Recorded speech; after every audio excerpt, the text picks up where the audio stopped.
வணக்கம் and welcome to Financial Freedom Tamil, Chapter 10, Valuation Principles. இது ரொம்பவே முக்கியமான ஒரு சாப்டர். 16 கொஷின்ஸ் இந்த சாப்டர்லேருந்து வரப்போகுது. ஸோ 16 மார்க்குக்கான வாய்ப்பு இந்த சாப்டரில் இருக்குது. பெரும்பாலும் இதில் கணக்குகள் இருக்கும். ஸோ அதனால் நீங்கள் என்ன பண்ணணும் அப்படின்னா, இதில் இருக்கக்கூடிய ஃபார்முலாஸை நீங்கள் தனியாக எழுதி வச்சுக்கணும். இல்லை இன்டர்நெட்டில் போய் என்ஏஎஸ்எம் ரிசர்ச் அனலிஸ்ட் ஃபார்முலா அப்படின்னு தேடினீங்கன்னா யாராவது தொகுத்து வச்சுருப்பாங்க, அதை எடுத்து வச்சுக்கோங்க. ஸோ அந்த கான்செப்ட்ஸை புரிஞ்சுக்கோங்க, ஃபார்முலாஸை தெரிஞ்சுக்கோங்க. ஸோ ப்ராக்டிஸ் பண்ணுங்கள். ஏன்னா இதில் கணக்குகள் ரொம்ப நிறைய வரும். அதுதான் ஈஸியாக ஸ்கோர் பண்ணுறதுக்கான வாய்ப்புகளும் கூட. சரி, இப்போது இதை இதே வீடியோவில் நம்ம 2 செக்மெண்ட்டாக பார்ப்போம். முதல் செக்மெண்ட்டில் நம்ம பார்க்கக்கூடிய விஷயங்கள் என்னென்ன அப்படின்னு பார்த்தோம்னாக்க, the need for business valuation. ஒரு பிஸ்னஸை எதுக்கு வேல்யூ பண்ணணும் அப்படிங்கிற ஒரு விஷயத்தை நம்ம தெரிஞ்சுக்க போகிறோம். அது போக ஒரு பிஸ்னஸோட சோர்ஸ் ஆஃப் வேல்யூ என்னென்ன விஷயங்கள் ஒரு பிஸ்னஸோட வேல்யூவாக மாறுது அப்படிங்கிறத பார்க்க போகிறோம். அப்புறம் ஒரு வேல்யூவேஷனுக்கான டிஃப்ரெண்ட் அப்ரோச்சஸ் என்ன அப்படிங்கிறத பார்க்க போகிறோம். அந்த வேரியஸ் அப்ரோச்சஸில் டிஸ்கவுண்டட் கேஷ் ஃப்ளோ அப்படிங்கிற ஒரு மாடல் பற்றி மட்டும் இந்த செக்மெண்ட்டில் பார்ப்போம். வாங்க நோட்ஸ்குள்ளே போயிடலாம். வேல்யூவேஷன், முதல்ல ப்ரைஸ்னா என்ன, வேல்யூனா என்ன, அது ரெண்டுக்குமான வித்தியாசம் என்ன அப்படிங்கிறத நம்ம முதல்ல புரிஞ்சுக்கணும். பொதுவாக ஒரு சேயிங் உண்டு, price is what you pay and value is what you get. ப்ரைஸுங்கிறது ஒரு பொருளை வச்சிருக்கிற ஒருத்தர் என்ன பணம் கொடுத்தா அந்த பொருளை நம்மக்கிட்ட கொடுப்பார், அதுதான் அந்த பொருளுடைய விலை. ஆனால் அந்த பொருளுடைய மதிப்பு அப்படிங்கிறது அந்த பொருள்னால கிடைக்கக்கூடிய பெனிஃபிட் என்ன, அந்த பொருளுடைய பயன்பாடு என்ன அப்படிங்கிறதுலேருந்து வரக்கூடியது தான் அதோடைய மதிப்பு. ஸோ அப்போ விலைங்கிறது வேற, மதிப்புங்கிறது வேற அப்படிங்கிறத புரிஞ்சுக்கணும். முதல்ல நம்ம எந்த ஒரு பொருளையும் வாங்குறதுக்கு முன்னாடி அதனுடைய மதிப்பு என்ன அப்படிங்கிறத தெரிஞ்சுக்கிட்டா தான் நம்ம கொடுக்குற விலை சரியானதா அப்படிங்கிறத நம்ம அளவிட முடியும். பொதுவாக அந்த மதிப்புக்கு கீழே விலை இருந்ததுன்னா அது லாபகரமானது, அப்போ தான் நம்ம அதை வாங்க விரும்புவோம் இல்லைங்களா? ஸோ அதுக்கு தான் நம்ம இதை மதிப்பு என்ன அப்படிங்கிறத கணக்கிட வேண்டிய ஒரு தேவைக்கு வரணும். சரி, பொதுவாக வேல்யூவேஷன் எந்தெந்த மாதிரியான சமயங்களில் தேவைப்படுது அப்படின்னு பார்ப்போம். ஒரு பிஸ்னஸை இன்வெஸ்ட்மெண்ட் பர்பஸ்க்காக ஒருத்தர் வாங்க போறார் அப்படின்னு வச்சுப்போமே, அப்போ அவருக்கு அந்த பிஸ்னஸோட வேல்யூ என்ன அப்படிங்கிறது தெரிஞ்சுக்க வேண்டிய தேவை இருக்கு. அப்படி இன்வெஸ்ட்மெண்ட்டுக்காக வாங்கின ஒரு பிஸ்னஸை விற்க போறார் அப்படின்னா அப்போ அதனுடைய மதிப்பு என்ன அப்படிங்கிறது அவருக்கு தெரியணும். அதே மாதிரி மெர்ஜர்ஸ் அண்ட் அக்விசிஷன் சமயங்களில் அதனுடைய வேல்யூவேஷன் நமக்கு தேவைப்படும். பொதுவாக ஒரு பிஸ்னஸ் ஓனர் இருக்கிறாரு, அவருக்கு சரி தன்னோட பிஸ்னஸ் இப்போ என்னதான் ஒர்த் இருக்கு, அதோட மதிப்பு என்னதான் அப்படின்னு இருக்குன்னு தெரிஞ்சுக்கணும்னாலும் அவர் இதை வேல்யூவேஷன் பண்ணி ஆகணும். அப்புறம் நம்ம ஏற்கனவே பார்த்தோம் இந்த ஈக்விட்டி ஸ்வாப். இப்போ ஒரு அக்விசிஷன் நடக்குது அப்படிங்கும்போது, இல்லை மெர்ஜர் நடக்குது அப்படிங்கும்போது, ஒரு கம்பெனியோட ஷேரு இன்னொரு கம்பெனிக்கு கொடுக்கப்படும் போது 2 கம்பெனியோட மதிப்பு என்ன அப்படின்னு சரியாக அளவிட்டு இருந்தால் தான் அந்த சரியான விகிதத்தில் அந்த ஷேர் ஸ்வாப் நடக்க முடியும். ஸோ இதுக்கு எல்லாத்துக்குமே தேவை. இது போக ஒரு கம்ப்ளைண்ட்ஸ் பர்பஸ்க்காகும் ஒரு டிரான்சாக்ஷன் நடக்குது அப்படின்னா அப்போ டேக்ஸ் போடும், கவர்மெண்ட் டேக்ஸ் போடும். அப்போ அதுக்கு வேல்யூ தெரிஞ்சிருந்தா தான் பண்ண முடியும். இந்த மாதிரி சில அக்கௌண்டிங் லீகல் தேவைகளுக்குமாகவும் வேல்யூவேஷன் தேவைப்படும். சரி, இப்போ நம்ம ஒரு பிஸ்னஸை பற்றி தான் பேசுகிறோம். இப்போ நம்ம ஒரு ஈக்விட்டியில் இன்வெஸ்ட் பண்ணுறோம் அப்படின்னா அந்த ஒரு பிஸ்னஸினுடைய ஒரு பகுதியை தான் வாங்க போகிறோம். ஸோ அப்படி இருக்கும்போது முதல்ல இப்போ நம்ம பிஸ்னஸ் தான் வேல்யூ பார்க்குறோம், அந்த பிஸ்னஸ்க்கு என்ன வேல்யூ அப்படிங்கிறத தான் பார்க்குறோம். அப்போ அந்த வேல்யூனுடைய சோர்ஸ் என்ன, எதுல இருந்து அந்த வேல்யூ உருவாகுது அப்படின்னு பார்த்தா, ஒரு பிஸ்னஸினுடைய வாரன் பஃபெட்டினுடைய கோட்டு 2 சோர்ஸ் தான் அந்த பிஸ்னஸ் கூட வேல்யூக்கு. ஒன்று ஏர்னிங், இன்னொன்று அசெட்.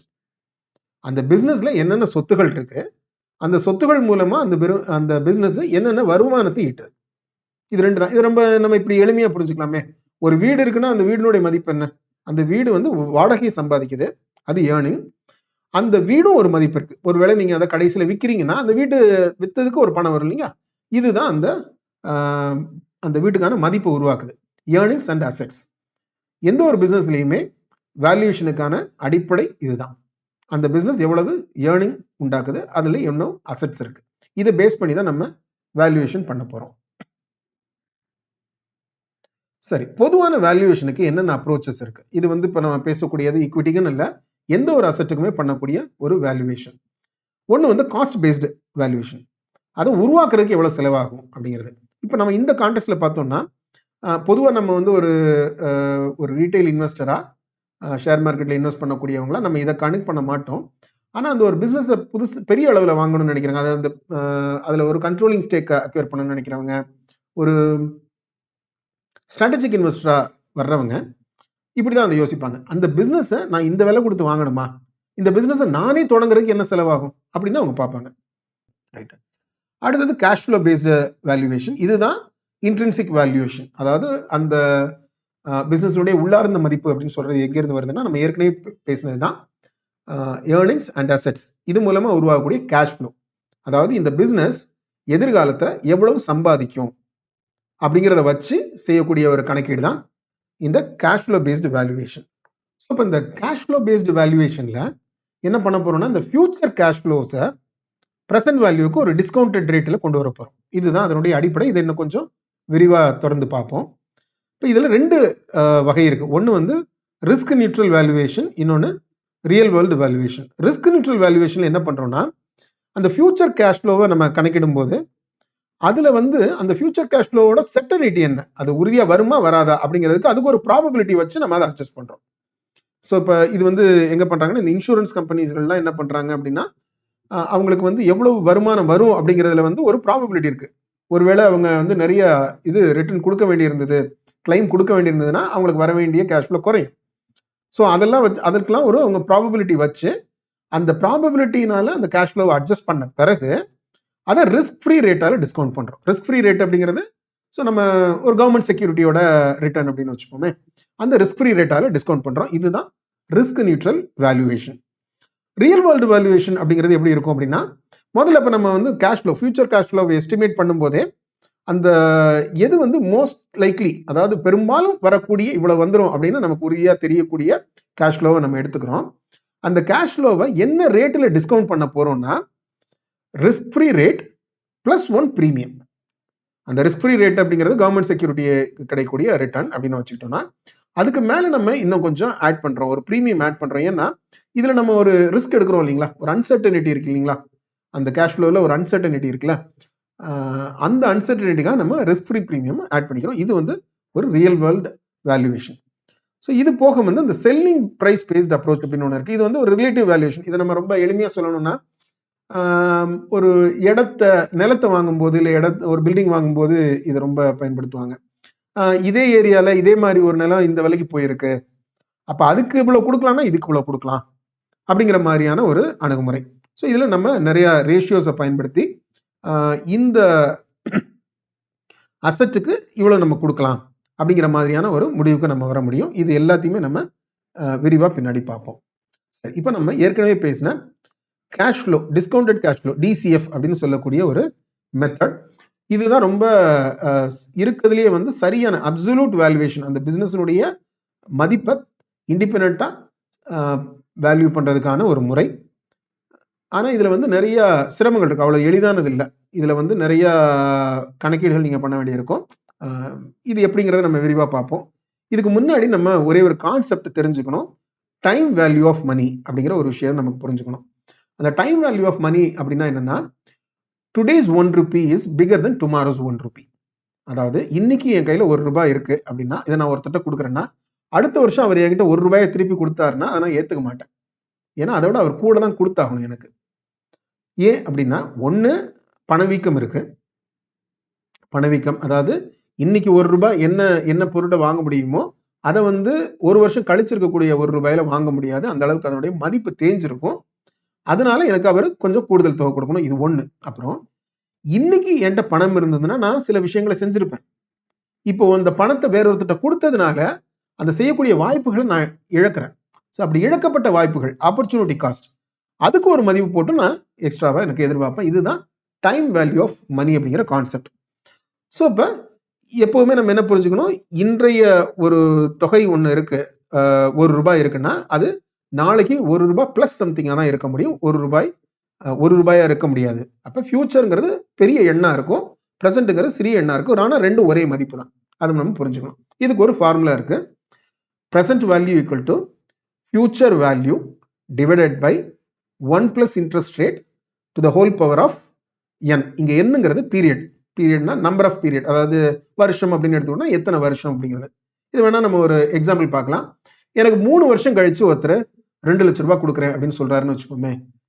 அந்த 2 லட்ச ரூபாய் இன்னைக்கு என்ன மதிப்பு அப்படின்னு தெரிஞ்சாதான் எனக்கு அதை புரிஞ்சுக்க முடியும் இல்லைங்களா? அதை நான் இன்னைக்கு அவர் 3 வருஷம் கழிச்சு கொடுக்குறேன்னு சொல்லக்கூடிய 2 லட்ச ரூபாய் இன்னைக்கு என்ன மதிப்பு அப்படின்னு நான் பார்க்கணும்னா, ஸோ அப்போ இதே formula present value equal to future value, அதாவது 2 லட்ச ரூபாய் divided by 1 plus interest rate. ஒரு 12% நம்ம இன்ட்ரெஸ்ட் ரேட் எடுத்துக்கோமே. அப்போ 12% அப்படிங்கிறத டெசிமலா நான் மாற்றும் போது 0.12. அப்போ 1 பிளஸ் 0.12னா 1.12 ஆயிடுது. அப்போ 3 வருஷம். அப்போ 1.12 to the power of 3. So, அப்போ 2 lakhs divided by 1.12 to the power of 3. இதை கணக்கு போட்டு பார்த்தோம் அப்படின்னா இன்னைக்கு அதனுடைய மதிப்பு என்ன அப்படிங்கிறது எனக்கு தெரிஞ்சிடும். அப்போ என்னால் முடிவுகள் எடுக்கிறதுக்கு எளிதாக இருக்கும். சரிங்களா? ரைட். இந்த கான்செப்ட் நம்ம இங்கே பயன்படுத்த போகிறோம். ஏன் அப்படின்னா இதனுடைய அடிப்படை என்ன அப்படிங்கிறது தெரிஞ்சுக்குவோம். ஃபியூச்சரில் வரக்கூடிய எல்லா கேஷ் ஃப்ளோ, வெவ்வேறு காலகட்டத்தில் வரக்கூடிய கேஷ் ஃப்ளோ எல்லாத்தையும் மொத்தமாக இங்கே ப்ரெசென்ட் வேல்யூ கொண்டு வந்துட்டோம் அப்படின்னா அதுதான் அதன் அடிப்படையில் தான் இந்த மதிப்பீடு நம்ம செய்ய போகிறோம். ஸோ அப்போ இதுக்கு நமக்கு 3 தரவுகள் தேவை. அந்த 3 தரவுகளை நம்ம எடுத்துக்கிட்டோம்னா அதுக்கப்புறம் ஒரு சின்ன ஒரு கணக்கீடு தான். அதுக்கப்புறம் பியூர் மேத்தமெட்டிக்ஸ். அதில் வேற ஒரு பெரிய ஒரு விஷயமே இல்லை. ஆனால் இந்த 3 விஷயங்களை அடையிறது தான் மிகப்பெரிய சிக்கல். என்ன 3 விஷயம் நமக்கு வேணும்? ஃபியூச்சரில் எப்பப்பெல்லாம் எவ்வளவு எனக்கு கேஷ் ஃப்ளோ வரும்? Stream of future cash flows. சரி, அப்படி வரக்கூடிய ஃபியூச்சர் கேஷ் ஃப்ளோ எப்பப்ப வரும், எந்த காலத்துல வரும், எந்த நாள்ல வரும் அப்படிங்கிறது. இது 2. அது போக எனக்கு என்ன வருமானம் எதிர்பார்க்கிறேன், என்ன பர்சன்டேஜ் ஆஃப் ரிட்டர்ன் நான் எதிர்பார்க்கிறேன். ஏன்னா இந்த பர்சன்டேஜ்ல நம்ம அதை டிஸ்கவுண்ட் பண்ணி கொண்டு வரணும். நம்ம இந்த நான் சொன்ன எக்ஸாம்பிள் 12% எனக்கு வேணும்னு சொன்னேன் இல்லையா, 2 லட்ச ரூபாய் நான் ப்ரெசென்ட் வேல்யூ கொண்டு வரதுக்கு. ஸோ இப்போ நீங்க ஒரு ஈக்விட்டியில் இன்வெஸ்ட் பண்றீங்கன்னா நீங்க அதை விட அதிக ரிஸ்க் எடுக்கிறீங்க. அதனால அதிக ரிட்டர்ன் நீங்க எதிர்பார்ப்பீங்க. ஸோ அப்போ நீங்க என்ன பர்சன்டேஜ் ஆஃப் ரிட்டர்ன் எதிர்பார்க்குறீங்களோ அந்த பர்சன்டேஜை யூஸ் பண்ணி தான் நீங்க அந்த ஃபியூச்சர் வேல்யூவை டிஸ்கவுண்ட் பண்ணி கொண்டு வரணும். ஸோ இந்த 3 தான். இதுல 3வது நீங்க எளிதாக தீர்மானிச்சுக்க முடியும். முதல் 2ல தான் பெரிய சிக்கல். அதுதான் பெரிய ஒரு ஆர்ட் அப்படின்னு சொல்லணும்.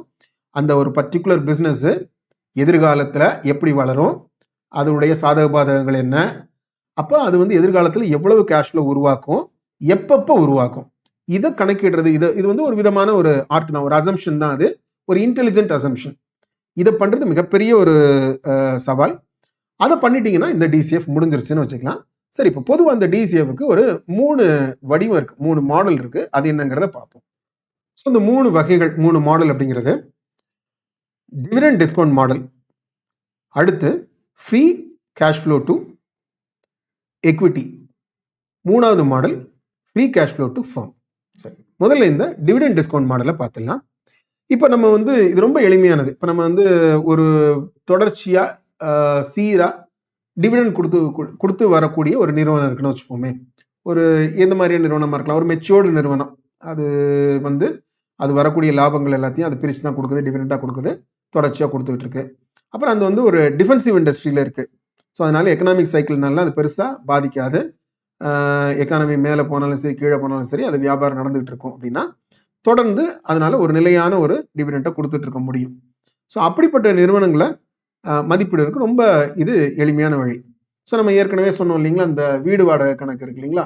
ஸோ இந்த வீடு இவ்வளவு வாடகைக்கு போகும் அப்படின்னா இந்த வீட்டுக்கு இவ்வளவு விலை கொடுக்கலாம் அப்படிங்கிறது நம்ம யோசிக்கிற மாதிரி தான்.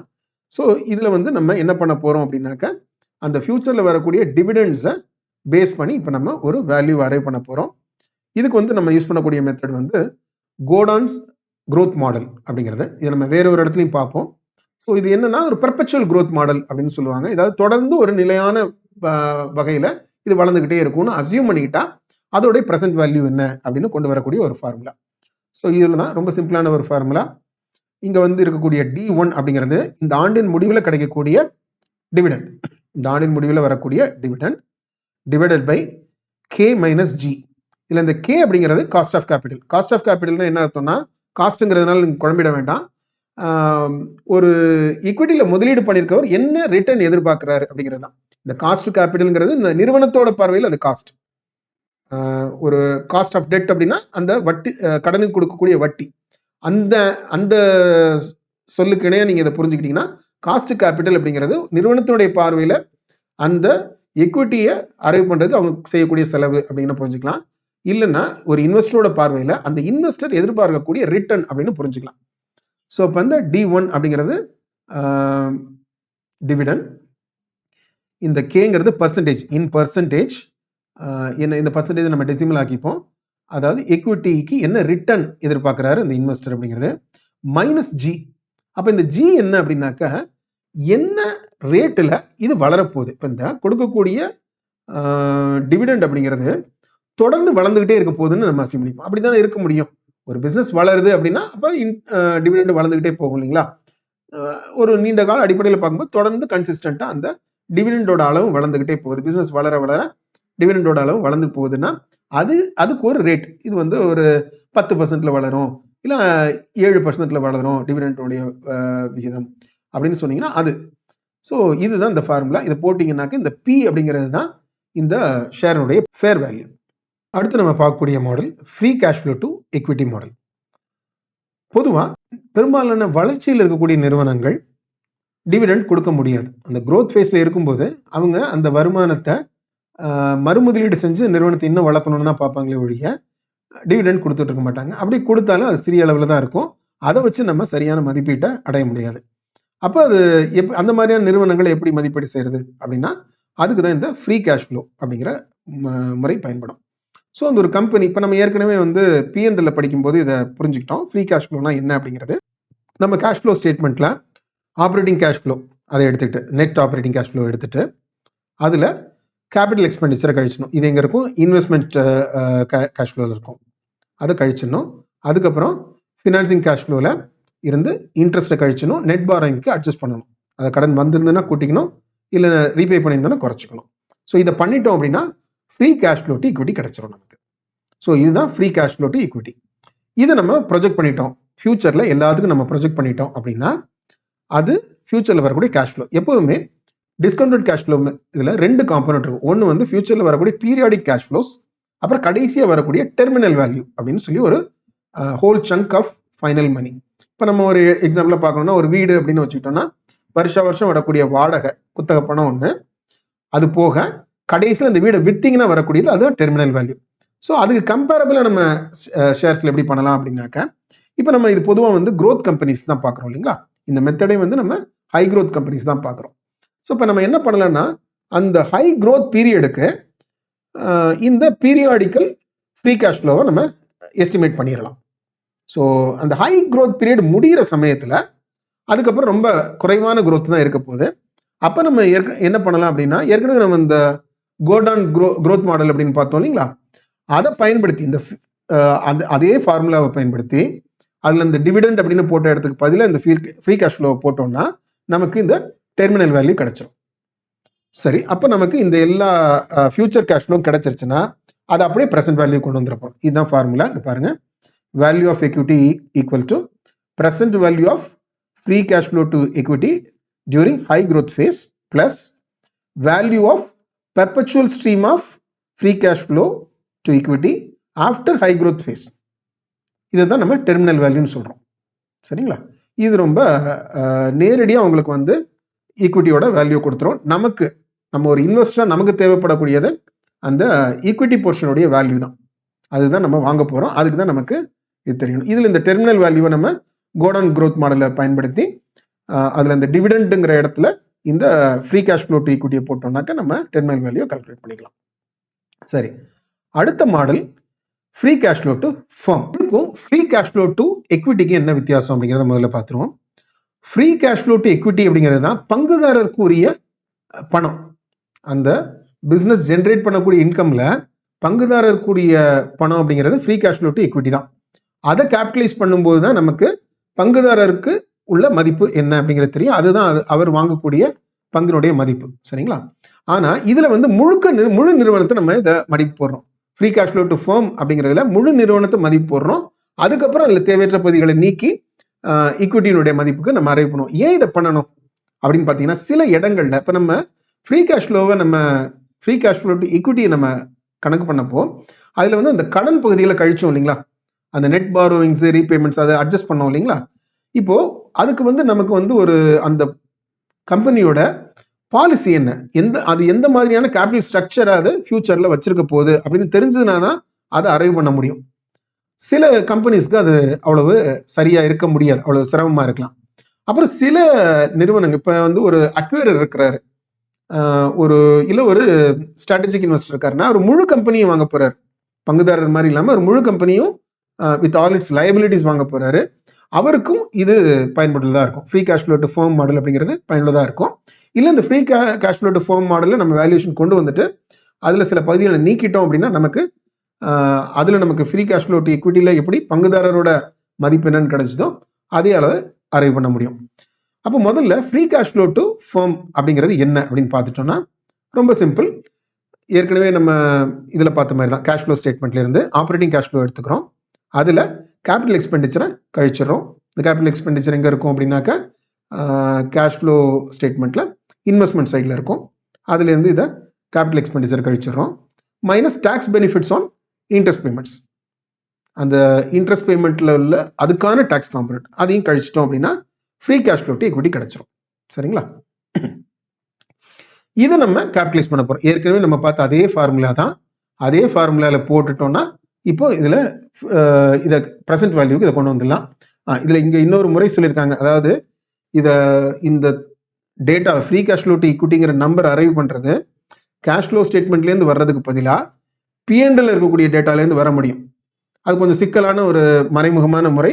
அதை நம்ம போட்டு குழப்பிக்க வேண்டாம். ஏன் நமக்கு எல்லா ஸ்டேட்மெண்ட்டுமே எல்லா கம்பெனியும் கிடைக்குது, கேஷ் ஃப்ளோ ஸ்டேட்மெண்ட் கிடைக்குது, நம்ம அதிலேருந்து இந்த தரவுகளை எடுத்துகிட்டு போகலாம். நம்ம தேவையில்லாமல் குழப்பிக்க வேண்டாம். சரி, இப்படி நம்ம அரைவ் பண்ற வேல்யூக்கு பேர் தான் என்டர்பிரைஸ் வேல்யூ அப்படின்னு சொல்லுவாங்க. என்டர்பிரைஸ் வேல்யூன்னா அந்த நிறுவனத்துடைய மொத்தத்துக்குமான மதிப்பு, அதாவது எக்விட்டி போர்ஷன், டெட் போர்ஷன் ரெண்டையும் சேர்த்த மொத்தத்துக்குமான மதிப்பு, அதுதான் என்டர்பிரைஸ் வேல்யூ. சரிங்களா? ஸோ இப்போ இது இந்த டிஸ்கவுண்ட் பண்ணுவோம் இல்லையா, அந்த டிஸ்கவுண்ட் பண்றதுக்கு என்ன ரேட் எடுத்துக்கிறது? அப்போ போன தடவை ஃப்ரீ கேஷ் ஃப்ளோ டு எக்விட்டியில அந்த ஒரு எக்விட்டி இன்வெஸ்டர் என்ன ரிட்டர்ன் எதிர்பார்ப்பாரோ அந்த பர்சன்டேஜை வச்சு நம்ம அதை எளிதாக டிஸ்கவுண்ட் பண்ணிட முடியும். ஆனால் இங்கே நீங்கள் நல்லா கவனிச்சு பார்த்தீங்கன்னா ஃப்ரீ கேஷ் ஃப்ளோ டு ஃபர்மில் ரெண்டினுடைய பலனும் இருக்கு, எக்விட்டியினுடைய பலனும் இருக்கு, டெட்டினுடைய பலனும் இருக்கு. அப்போ நம்ம இது வந்து ஒரு இன்ட்ரெஸ்ட் ரேட்ல நம்ம பயன்படுத்திட முடியாது. இதுக்கு ஒரு weighted average cost of capital கொண்டு வரணும். அதாவது இந்த மொத்த முதலீட்டில் எவ்வளவு பங்கு எக்விட்டி, எவ்வளவு பங்கு டெட், அப்போ டெட்டுக்கு ஒரு பர்சன்டேஜ், எக்விட்டிக்கு ஒரு காஸ்ட் போட்டு ரெண்டையும் வெயிட்டட் ஆவரேஜ் பண்ணி அந்த வரக்கூடிய பர்சன்டேஜ்ல தான் நம்ம இதை டிஸ்கவுண்ட் பண்ணி கொண்டு வரணும். அடுத்தது வந்து நம்ம இந்த டெர்மினல் வேல்யூ எப்படி கணக்கிட போறோம் அப்படிங்கிறது உங்களுக்கு ஞாபகம் இருந்ததுன்னா போன இதில் என்ன பண்ணோம், ஃப்ரீ கேஷ் ஃப்ளோ டு எக்விட்டியில் அந்த கோடான் க்ரோத் மாடலில் நம்ம கடைசியில் அந்த டெர்மினல் வேல்யூ பண்ணிக்கிட்டோம். இங்கே பொதுவாக நம்ம என்ன பண்ணலாம்னா அதுவும் பண்ணலாம். ஆனால் ஒரு சின்ன கைட்லைன்ஸ் என்ன அப்படின்னா, ஒரு லாங் ரன்ல ஒரு நிறுவனத்தினுடைய வளர்ச்சி அப்படிங்கிறது அந்த நாட்டினுடைய ஜிடிபி growthக்கு மேலே இருக்க முடியாது, கிட்டத்தட்ட அது நெருங்கி வந்துடும் அப்படின்னு. இப்போ நீங்கள் நல்லா பார்த்தீங்கன்னா இந்த டெர்மினல் வேல்யூங்கிறதே அந்த ஃபாஸ்ட் பேஸ் growth முடிஞ்சு அந்த கம்பெனியுடைய growth வந்து ரொம்ப ஸ்லோவாக இருக்கும்போது வரக்கூடியதான் அந்த பெர்பச்சுவல் ரேட்டை போட்டு நம்ம அதை பண்ண போகிறோம். ஸோ அதனால இந்த GDP growth rate, nominal GDP growth ரேட்டையே பயன்படுத்திக்கலாம் அப்படின்னு சில பேர் யோசிப்பாங்க. இல்லை சில பேர் என்ன பண்ணுவாங்கன்னா ஒரு multiple EV by EBITDA multiple அப்படிங்கிற ஒரு நம்பர் கொடுத்து அதன்படி இப்போ எபிட்டா இவ்வளவு வருதுன்னா அதுக்கு வந்து இவ்வளவு இவி கொடுக்கலாம், இவ்வளவு என்டர்பிரைஸ் வேல்யூ கொடுக்கலாம் அப்படின்னு ஒரு மல்டிபிள் மூலமா அந்த மதிப்பீட்டுக்கு வந்து அந்த டெர்மினல் வேல்யூவா பயன்படுத்திக்கலாம் அப்படின்னு யோசிக்கிற சில அனலிஸ்டும் இருக்காங்க. சரி, இப்போ இந்த டிஸ்கவுண்ட் ரேட்டை நம்ம ஏற்கனவே பேசணும். Weighted average cost of capital அப்படிங்கிறத பயன்படுத்தி தான் பண்ணுவோம் அப்படின்னு சொன்னோம். ஏன்னா இதுல ரெண்டு காம்பனண்ட்டுமே இருக்கு, டெட்டும் இருக்கு, எக்விட்டி இருக்கு. ரெண்டுக்கும் ஒரே பர்சன்டேஜை நம்ம பயன்படுத்த முடியாது. ஸோ அதனால ஒரு வெயிட்டட் ஆவரேஜ் உண்டாக்கி அதில் வரக்கூடியதை பயன்படுத்துவோம் அப்படின்னு. ஸோ அப்போ அதில் இருக்கக்கூடிய இப்போ காஸ்ட் ஆஃப் கேபிட்டல், அதாவது இந்த எக்விட்டி போர்ஷனுக்கு என்ன நம்ம ரேட் எடுக்க போகிறோம் அப்படின்னு பார்த்தீங்கன்னா அதை வந்து எந்த மாடலில் அரைவ் பண்ணுறாங்க அப்படின்னா capital asset pricing model, CAPM அப்படின்னு சொல்லக்கூடிய கேபிட்டல் அசெட் பிரைசிங் மாடலில் தான் அந்த காஸ்ட் ஆஃப் எக்விட்டி அவங்க அரைவ் பண்ணுறாங்க. அது எப்படி அப்படிங்கிறத பார்ப்போம். இதான் அந்த ஃபார்முலா, கீழே இருக்கிறது தான் அந்த ஃபார்முலா.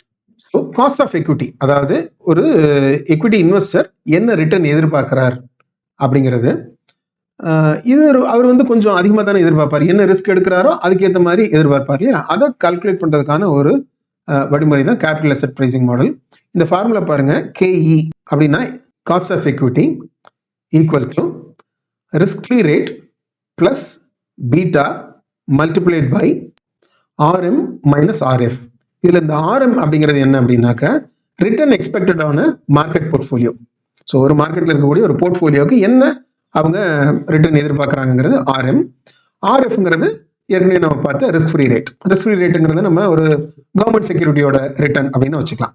இப்போ இதில் காம்பனன்ட் பார்த்தீங்கன்னா இந்த ஆர்எம் மைனஸ் ஆர்எஃப் அப்படிங்கிறது தான் மார்க்கெட் ரிஸ்க் ப்ரீமியம். அதாவது இதுக்கு மேலே ஒரு ரிஸ்க் ஃப்ரீ ரேட்டுக்கு மேலே மார்க்கெட்டில் இருக்கக்கூடிய ஒரு போர்ட்ஃபோலியோவுக்கு என்ன நம்ம ரிட்டர்ன் எதிர்பார்க்கலாம் அப்படிங்கிறது தான் அந்த மார்க்கெட் ரிஸ்க் ப்ரீமியம் அப்படின்னு சொல்லக்கூடிய காம்பனன்ட்.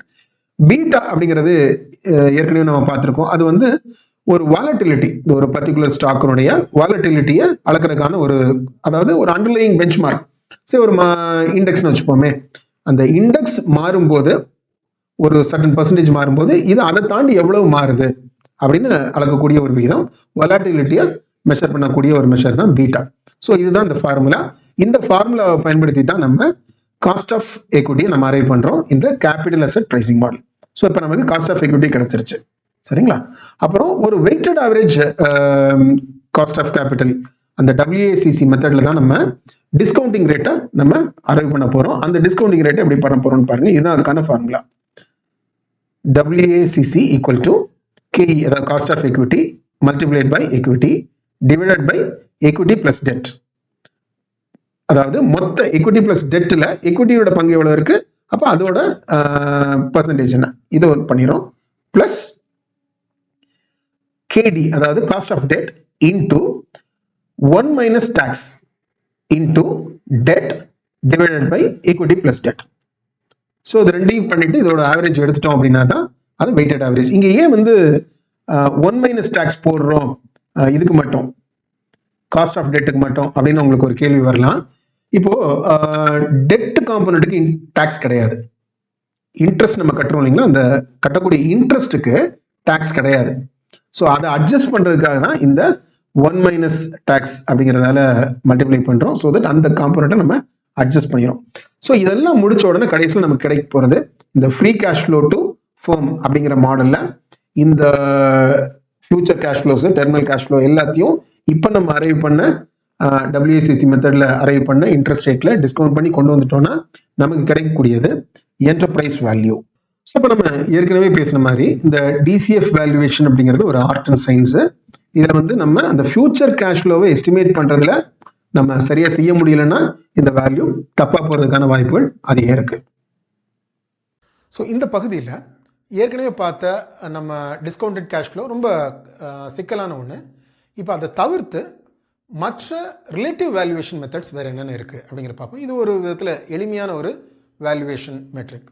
இதை பார்க்க போகிறோம். இதில் நிறைய வகைகள் இருக்குது, அதை விரிவாக பார்க்க போகிறோம். அது போக வேறு என்னென்ன மெட்ரிக்ஸ் இருக்க முடியும், அதெல்லாம் நம்ம வேல்யூவேஷனுக்கு பயன்படுத்துறதுக்கு அப்படிங்கிறதையும் பார்க்க போகிறோம். இந்த செக்மெண்ட்டோட பிற்பகுதியில் அப்ஜெக்டிவிட்டி ஆஃப் வேல்யூவேஷன், ஒரு வேல்யூவேஷனை எப்படி பண்ணணும், அதில் ஒரு சப்ஜெக்டிவ் நேச்சர் வந்துடாமல் இருக்கிறதுக்கு எப்படி பார்க்குறது அப்படிங்கிறதையும் நம்ம பார்க்க போகிறோம். என்னென்ன பிரின்சிபிள்ஸ் நம்ம வேல்யூவேஷனுக்கு அடாப்ட் பண்ணணும், என்னென்ன விஷயங்களை வேல்யூவேஷன் பண்ணும்போது முக்கியம் நம்ம கருத்தில் கொண்டுக்கணும் அப்படிங்கிறதையும் இந்த செக்மெண்ட்டில் பார்க்க போகிறோம். வாங்க நோட்ஸ்குள்ள. Relative valuation. ஸோ பொதுவாக DCF மெத்தடுங்கிறது அவ்வளவு எளிமையானது இல்லை. ஏன்னா அதில் நிறைய அந்த ஃபியூச்சர் கேஷ் ஃப்ளோவை நீங்கள் தீர்மானிக்கிறதுக்கு நிறைய அசம்ஷன்ஸ் எடுக்கணும், நிறைய கால்குலேட் பண்ணி அதை தாண்டி அது ஒரு கணிப்பு தான். அந்த மெத்தடுமே அவ்வளவு எளிதானது இல்லை. அப்படி பார்க்கும்போது இந்த ரிலேட்டிவ் வேல்யூவேஷன்ஸ் ரொம்ப எளிமையானதாக இருக்க முடியும்.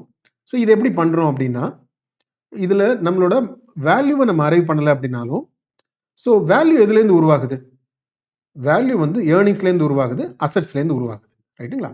ஸோ அப்போ நம்ம என்ன பண்ணுறோம், ப்ரைஸுக்கும் ஏர்னிங்ஸுக்குமான சில விகிதங்கள், இல்லை அதே மாதிரி அசட்ஸுக்கும் ப்ரைஸுக்குமான சில விகிதங்கள், இதை வச்சு கொடுக்குற பணத்துக்கு நம்ம என்ன கிடைக்குது அப்படிங்கிற மாதிரியான ஒரு ரிலேட்டிவ் சென்ஸ் ஆஃப் வேல்யூவேஷன் நம்ம கொண்டு வர பார்க்குறோம். அப்போ அது நம்ம வந்து அந்த விகிதங்கள் கூடுதலாக இருக்குது குறைவாக இருக்குது அப்படிங்கிறத பொறுத்து இது ஓவர் வேல்யூட் அண்டர் வேல்யூட் அப்படிங்கிற ஒரு முடிவுக்கு வர முடியும். அதே மாதிரி ரெண்டு நிறுவனங்களை ஒப்பிட்டும் இந்த விகிதங்களை வச்சு ஒப்பிட்டும் நம்ம ஒரு முடிவை எட்ட முடியும். ஸோ அதில் என்னென்ன மாதிரியான வகைகள் இருக்குது அப்படின்னா, முதல்ல ஏர்னிங் பேஸ்டு வேல்யூவேஷன் மெட்ரிக்ஸ்.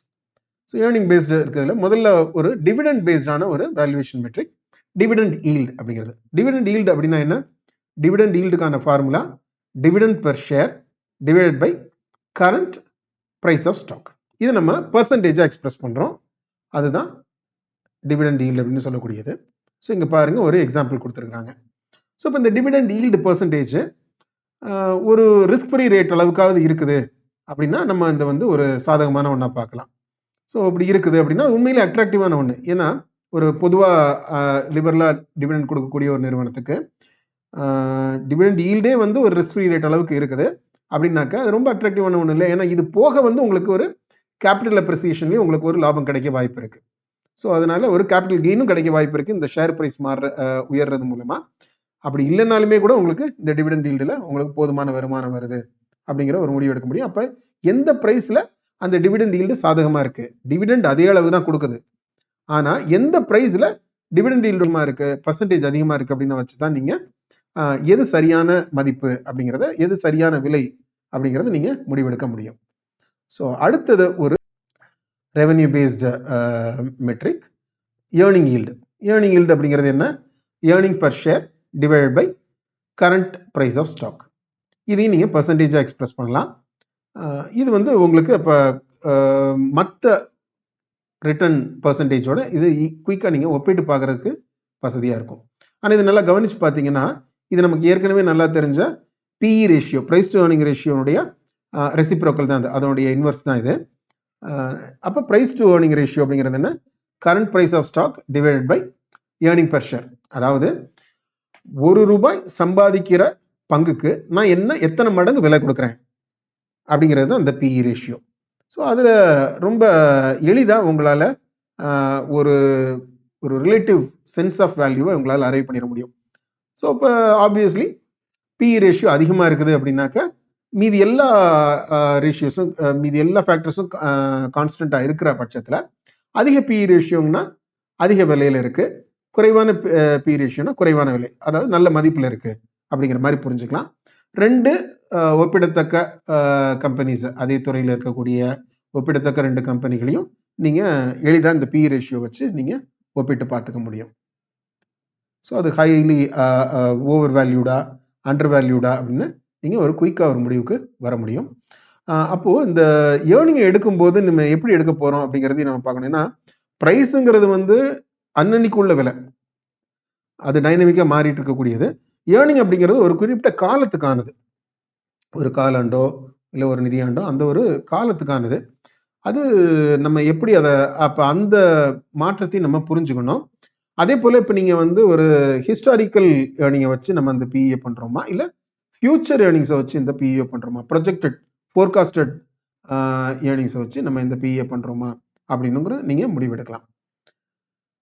சரி, இப்போது சில இடங்களில் பிஇ ரேஷியோ ரொம்பவே அதிகமாக இருக்கும். வேகமாக வளர்ந்துட்டு போகக்கூடிய ஹை க்ரோத் ஸ்டாக்குக்கு மார்க்கெட் அதிக பிஇ ரேஷியோ கொடுக்கும். ஏன் அப்படின்னா அது என்ன பார்க்குதுன்னா, நம்ம ஹிஸ்டாரிக்கல் பிஇ பார்க்கும்போது அது ரொம்ப அதிகமாக தெரியும். ஆனால் சந்தை எப்படி பார்க்குதுன்னா இது எதிர்காலத்தில் இன்னும் அதிகமாக வளர்ந்துடும், அப்போ உள்ள ஏர்னிங்கை வச்சு பார்க்கும்போது அதை வச்சு அந்த ஃபியூச்சர் ஏர்னிங்கை வச்சு பிஇ ரேஷியோ கால்குலேட் பண்ணணும்னா அது குறைவாக தான் இருக்குது அப்படிங்கிற புரிதலில் சந்தை அதுக்கு அதிகமான விலையை கொடுக்கும். அப்போ பிஇ ரேஷியோ பார்க்கும்போது ரொம்ப அதிகமாக தெரியும். ஸோ அதை நம்ம சரி பண்ணி பார்க்கறதுக்கான ஒரு வழி தான் பெக் ரேஷியோ, அதாவது growth adjusted price to earning ratio. இந்த price to earning ரேஷியோவையே growthங்கிற ஒரு ஃபேக்டரியும் வச்சு நம்ம அட்ஜஸ்ட் பண்ணி பார்க்குறோம். இதுக்கான ஃபார்முலா என்ன அப்படின்னு பார்த்தீங்கன்னா PE divided by growth rate, அதாவது current price of stock divided by earning per ஷேருங்கிறது பிஇ. அதை growth rate பர்சன்டேஜால் நீங்கள் வகுத்துட்டீங்க அப்படின்னா அது வந்து பெக் ரேஷியோவாகிடும். இந்த பெக் ரேஷியோங்கிற சொல்ல உருவாக்குனது பீட்டர் லிஞ்ச். ஸோ இப்போ ஒரு எக்ஸாம்பிளுமே கொடுத்துருக்குறாங்க. ரெண்டு நிறுவனங்கள், ஒரு நிறுவனத்தோட பிஇ ரொம்ப அதிகமாக இருக்குது, ஆனாலும் அதோட growth ரேட்டு கணக்கு பண்ணி பெக் ரேஷியோ பார்க்கும்போது அது பெக் ரேஷியோ குறைவாக இருக்குது, ஸ்டில் அப்போ அது நல்ல வேல்யூவில் இருக்குது அப்படின்னு நம்ம புரிஞ்சுக்கலாம். பொதுவாக பெக் ரேஷியோ வந்து 1 கீழே இருக்கிறது நல்லது, அது ரொம்ப அட்ராக்டிவானது. அடுத்து நம்ம பார்க்கக்கூடியது enterprise value to EBITDA ratio அப்படிங்கிறது. முதல்ல இந்த என்டர்பிரைஸ் வேல்யூ அப்படிங்கிறது என்னங்கிறது பார்த்துக்குவோம். இந்த என்டர்பிரைஸ் வேல்யூங்கிறது அந்த நிறுவனத்துடைய மொத்த மதிப்பு, அதாவது அந்த நிறுவனம் எப்படி உருவாக்கப்படுது, எக்விட்டி, டெட் இதெல்லாம் சேர்ந்து தான் அந்த என்டர்பிரைஸ் உருவாகுது. இப்போ ஒருத்தர் மொத்தமாக அந்த நிறுவனத்தை வாங்குறாருன்னா அது எல்லாத்தையும் சேர்ந்து தான் வாங்குறாரு, அதனுடைய கடன் அந்த பொறுப்புகள் எல்லாத்தையும் சேர்த்து தான் வாங்குறாரு. பட் நம்ம பொதுவாக மதிப்பிடுறதுங்கிறது வந்து அந்த காமன் ஈக்விட்டி மட்டும்தான் நம்ம மதிப்பிடுறோம். அதுதான் நம்ம சந்தையில் பரிவர்த்தனை ஆகக்கூடிய பகுதி இல்லைங்களா, அதனுடைய மதிப்பு மட்டும்தான் நம்ம வேல்யூ பண்ணுறோம். ஆனால் இப்போ ஒரு ஸ்ட்ராட்டஜிக் இன்வெஸ்டர் ஆர் அக்வேரர் மொத்தமாக தான் அந்த நிறுவனத்தை வாங்க போறாரு. ஸோ அவங்க பார்க்கக்கூடிய வேல்யூ தான் என்டர்பிரைஸ் வேல்யூ. அப்போ இந்த என்டர்பிரைஸ் வேல்யூ எப்படி இருக்கும் எப்படி இருக்குன்னா வேல்யூ ஆஃப் எக்விட்டி. அது வந்து வேல்யூ ஆஃப் எக்விட்டிங்கிறது நீங்க market capitalisation of the stock அப்படின்னு கூட நீங்க எடுத்துக்கலாம். ஸோ வேல்யூ ஆஃப் எக்விட்டியோட minority interest plus value of preferred shares plus value of debt, இது எல்லாத்தையும் சேர்த்துட்டு அதில் கேஷ் அண்ட் கேஷ் ஈக்குவலண்ட்டாக கழிச்சிட்டிங்கன்னா அதுதான் என்டர்பிரைஸ் வேல்யூ. இது சில கணக்குகள் கூட இந்த கான்செப்டில் ப்ராப்ளம்ஸ் கூட வரலாம். சரிங்களா? ஸோ இப்போ இதுக்கும் எபிட்டாவுக்குமான ரேஷியோவை பார்க்கறது, எபிட்டாவை மாதிரி எத்தனை மடங்கு என்டர்பிரைஸ் வேல்யூ இருக்குது அப்படின்னு பார்க்கறது ஒரு நல்ல ஒரு அளவீடு.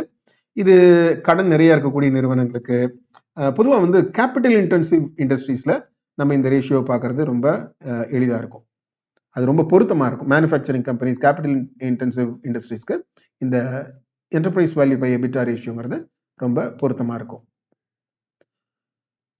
அடுத்தது enterprise value to sales ratio. இப்போ ஒருவேளை வந்து ஏர்னிங் வந்து நெகட்டிவாக இருக்குன்னு வச்சுக்கோமே, அப்போ நீங்கள் இதை பார்க்கவே முடியாது இல்லைங்களா?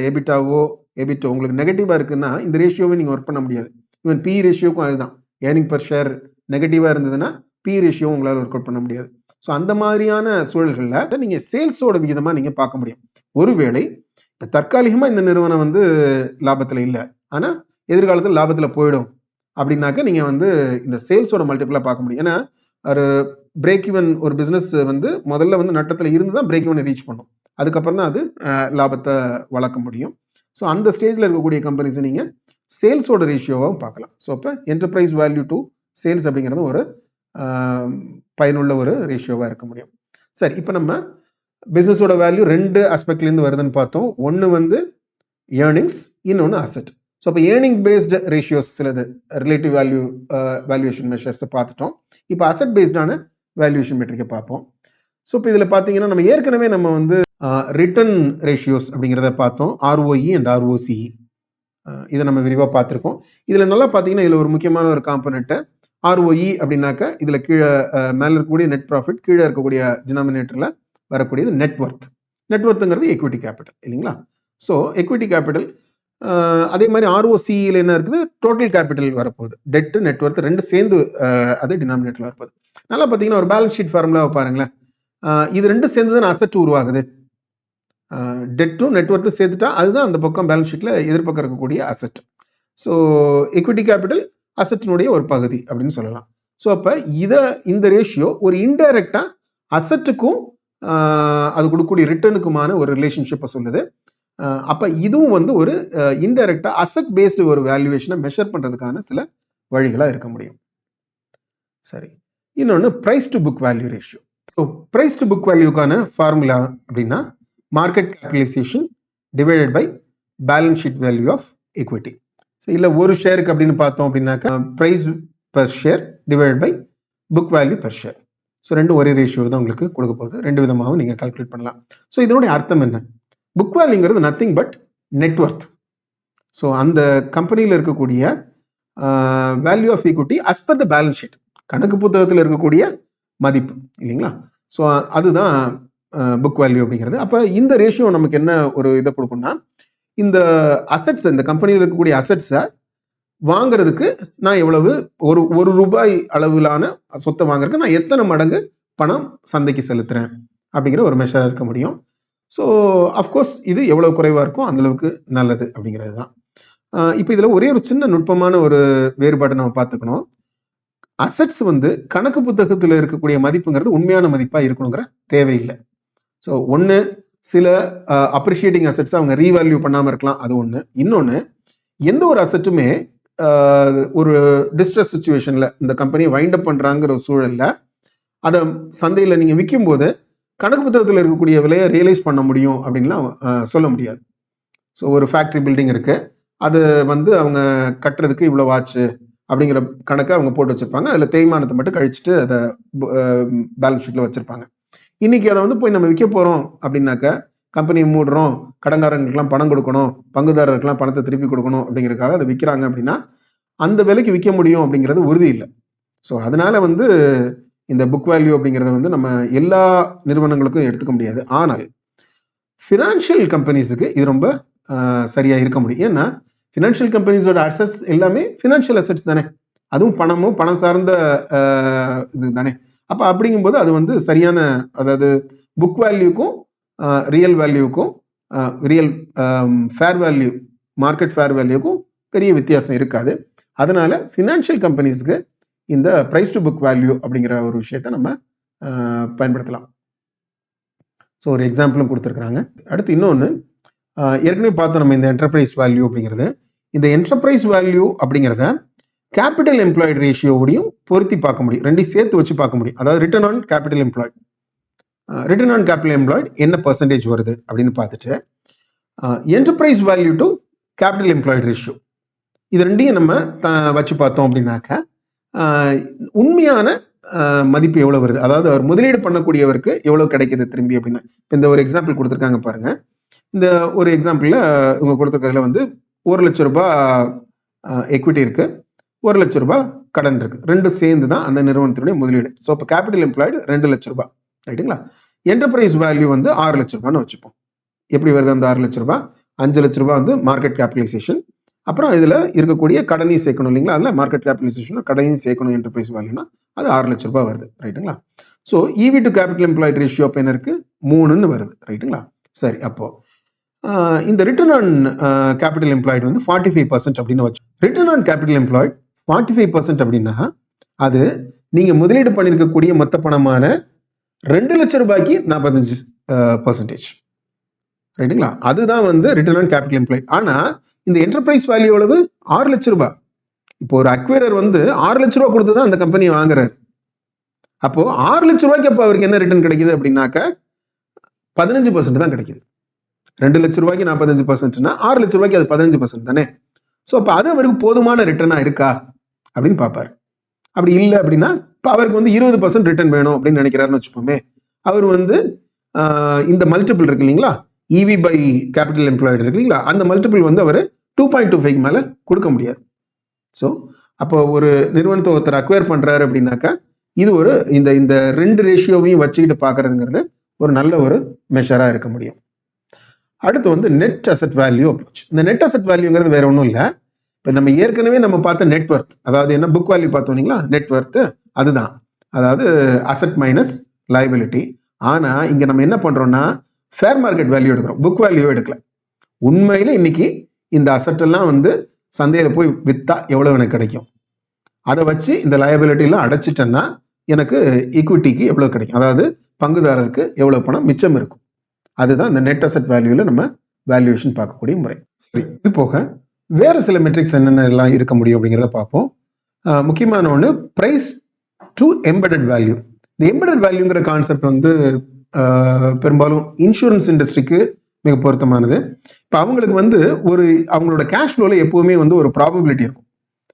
அதாவது அவங்களுக்கு கிளைம் திடீர்னு ஒரு சமயத்தில், இப்போ லைஃப் இன்சூரன்ஸ் அப்படிங்கிற ஒரு இதில் வந்து இப்போ கோவிட் மாதிரியான ஒரு சூழலில் அவங்களுக்கு கிளைம் அதிகமாகலாம். ஸோ இது மாதிரி அவங்களோட கிளைம் எந்தெந்த மாதிரியான சமயங்களில் எப்படி கூட முடியும் குறைய முடியும் அப்படிங்கிறது நிறைய ப்ராபபிலிட்டியோட சம்மந்தப்பட்டது. ஸோ அப்போ அவங்களோட ஃபியூச்சர் கேஷ் ஃப்ளோ வந்து ப்ராபபிலிட்டிக்கு அட்ஜஸ்ட் பண்ணி ஒரு ப்ரெசென்ட் வேல்யூ கொண்டு வராங்க அப்படின்னா அதுதான் எம்பெடட் வேல்யூ. அந்த எம்பெடட் வேல்யூனுடைய எத்தனை மடங்கா பிரைஸ் இருக்கு அப்படிங்கிறது இன்சூரன்ஸ் கம்பெனிகளுக்கான ஒரு நல்ல ஒரு மெஷராக இருக்க முடியும். அப்புறம் இன்னொன்று price to adjusted book value. நம்ம புக் வேல்யூ பார்த்தோம், நெட் அசெட் வேல்யூ பார்த்தோம். இதுல ஒரு சின்ன வித்தியாசம். நெட் அசெட் வேல்யூங்கிறது மார்க்கெட் வேல்யூ, உண்மையிலேயே வந்து சந்தையில் வித்தா எவ்வளவு கிடைக்கும் அந்த அசெட்ஸை அப்படிங்க. அதே மாதிரி லைபிலிட்டிக்கு சந்தையில் என்ன மதிப்பு இருக்கு அப்படின்னு பார்த்து இது பண்றது. இங்க வந்து ஃபேர் வேல்யூ எடுக்கிறோம். ஸோ அந்த ஃபேர் வேல்யூ வச்சு இந்த புக் வேல்யூ அட்ஜஸ்ட் பண்ண பிறகு புக் வேல்யூல இருக்கக்கூடிய ஒவ்வொரு ஐட்டத்துக்கும் ஃபேர் வேல்யூ போட்டுட்டோம் அப்படின்னா இந்த அட்ஜஸ்ட் புக் வேல்யூ வரும். அப்புறம் இன்னொரு விஷயத்தையும் இதுல சேர்த்துக்கிறோம், ஆஃப் தி பேலன்ஸ் ஷீட் லைபிலிட்டிஸையும் இதில் சேர்த்துக்கிறோம். Off the balance sheet items both assets and liabilities, off the balance sheet ஐட்டம்ஸையும் நம்ம இதில் சேர்த்துக்கிறோம். ஸோ இப்போ இது ரொம்பவே துல்லியமான ஒன்றா இருக்க முடியும் இந்த பிரைஸ் டு அட்ஜஸ்டட் புக் வேல்யூங்கிறது. இது வந்து என்பிஎஃப்சிஸ்க்கு ஒரு நல்ல ஒரு மதிப்பீட்டு முறையாக இருக்கும். இன்னொன்று இவி பை கெப்பாசிட்டி. இப்போ இவி பை எபிட்டா பார்த்தோம். இப்போ அதெல்லாம் வந்து ஒரு ஏர்னிங் இருக்குது அப்படிங்கும்போது இல்லைங்களா, அப்போ ஒரு ஏர்னிங்கே இல்லை. இப்போ ஏர்னிங் இல்லாதப்ப நம்ம வந்து இவி பை சேல்ஸ் பார்க்கலாம்னு கூட பார்த்தோம். இப்போ சேல்ஸுமே இல்லைன்னு வச்சுப்போம், ஏதோ ஒரு சூழல், அதனால வந்து அந்த பிஸ்னஸே கொஞ்சம் டெம்பரரியா ஹேம்பர் ஆகிருக்கு. அந்த மாதிரியான ஒரு இதில் வேற எந்த மெஷருமே சரியான நிலையை பிரதிபலிக்க முடியாது அப்படின்னா இவிபி கெப்பாசிட்டி ஒரு நல்ல ஒரு டூலா இருக்க முடியும். ஸோ ஒரு பெரிய ஒரு ப்ரொடக்ஷன் கம்பெனி இருக்கு, அவங்கள்ட்ட அவங்களோட ப்ரொடக்ஷன் கெப்பாசிட்டியை வச்சு அது மாதிரி எத்தனை மடங்கு என்டர்பிரைஸ் வேல்யூ இருக்கு அப்படிங்கிறது ஒரு மதிப்பீடு முறையா இருக்க முடியும். சரி, இது போக வந்து ட்ரேடிங் அண்ட் டிரான்சாக்ஷன் மல்டிபிள்ஸ், இது வந்து ரிலேட்டிவ் வேல்யூவேஷன். ரிலேட்டிவ் வேல்யூவேஷன்ல வந்து இப்போ இந்த ரேஷியோஸ் எல்லாம் எடுத்துட்டோம், இந்த மாதிரியான மெட்ரிக்ஸ் நம்மகிட்ட இருக்கு. இதை வேற ஒரு நிறுவனத்தோட இதே மாதிரி சிமிலரான இன்னொரு நிறுவனத்தோட இந்த மெட்ரிக்ஸ் இது இப்படி இருக்கு, அந்த நிறுவனத்துடைய மெட்ரிக்ஸ் இதை விட கூட இருக்கு குறைவா இருக்கு அப்படிங்கிறதுக்காக அது என்ன விலைக்கு விற்கிது அதை போல இது வந்து இது கூட இருக்கணும், இதை போல இது இத்தனை மடங்கு கூட இருக்கணும், இத்தனை பெர்சன்டேஜ் கூட இருக்கணும் குறைய இருக்கணும் அப்படின்னு ரிலேட்டிவான ஒரு மல்டிபிள்ஸ் நீங்க உருவாக்க முடியும். Trading multiples, transaction multiples. Trading multiples அப்படின்னாக்க வந்து சந்தை கொடுக்கக்கூடிய மல்டிபிள்ஸ். இதே மாதிரி சிமிலரான ஒரு கம்பெனிக்கு எத்தனை மல்டிபிள் சந்தையில விலை கிடைக்குது அப்படிங்கிறத அந்த மல்டிபிள் எடுத்து நீங்க உங்களோட இதுக்கும் நீங்க அப்ளை பண்ணிக்க முடியும். டிரான்சாக்ஷன் மல்டிபிள் அப்படிங்கிறது மார்க்கெட்ல இல்லாம நடக்கக்கூடிய பிரைவேட் டிரான்சாக்ஷன்ஸ். அந்த டிரான்சாக்ஷன்ஸ்ல என்ன மல்டிபிள் கொடுக்கப்பட்டிருக்கு அந்த மல்டிபிள் நீங்க உங்களோட வேல்யூவேஷன், நீங்க எந்த கம்பெனியை வேல்யூ பண்றீங்களோ அதுக்கு நீங்க பொருத்தி பார்த்துக்க முடியும். அடுத்து இன்னொன்று sum of the parts valuation. இப்போ ஒரு பெரிய குரூப் கம்பெனிஸ் இருக்கு அப்படின்னா அதனுடைய வேல்யூவேஷன் அரைவ் பண்றது ரொம்ப சிரமமா இருக்கும். ஏன்னா அதுல நிறைய நிறுவனங்கள் இருக்கும். அப்போ அது இன்னும் கூட துல்லியமா எப்போ இருக்கும் அப்படின்னா அதுல இருக்கக்கூடிய கான்ஸ்டியூவன்ட் கம்பெனிஸ், அதுல உள்ள இருக்கக்கூடிய அனைத்து நிறுவனங்களையும் தனித்தனியா மதிப்பிட்டு அப்புறமா மொத்தமா இதை சேர்த்து வரும்போது sum of the parts valuation சரியா இருந்தா இருக்க முடியும். சில சமயங்கள்ல சந்தை இந்த மாதிரியான சரியான மதிப்பீடு கொடுக்கல அப்படின்னு அவங்க நினைக்கும் போது some of the parts valuation கூடுதலா இருக்கு அப்படின்னு ஒரு குழுமம் நினைக்கும் போது அதுல இருக்கக்கூடிய நிறுவனங்களை தனித்தனியாகவும் அவங்க பட்டியலிடுவாங்க. சரி, இப்போ நியூ ஏஜ் எக்கானமி பிசினஸஸ், இப்போ ஒரு ஸ்டார்ட் அப் கம்பெனிஸ் இருக்கு அப்படின்னா அதுக்கு எப்படி வேல்யூவேஷன் பண்றது அப்படின்னா இப்போ அது வந்து நிறைய ஸ்டார்ட் அப் கம்பெனிகளோட அடிப்படை என்ன அப்படின்னாக்கா அவங்க வந்து ஸ்கேல் பண்றதுக்கு தான் பார்ப்பாங்க. அதுல வந்து நிறைய கேபிட்டலை பர்ன் பண்ணுவாங்க.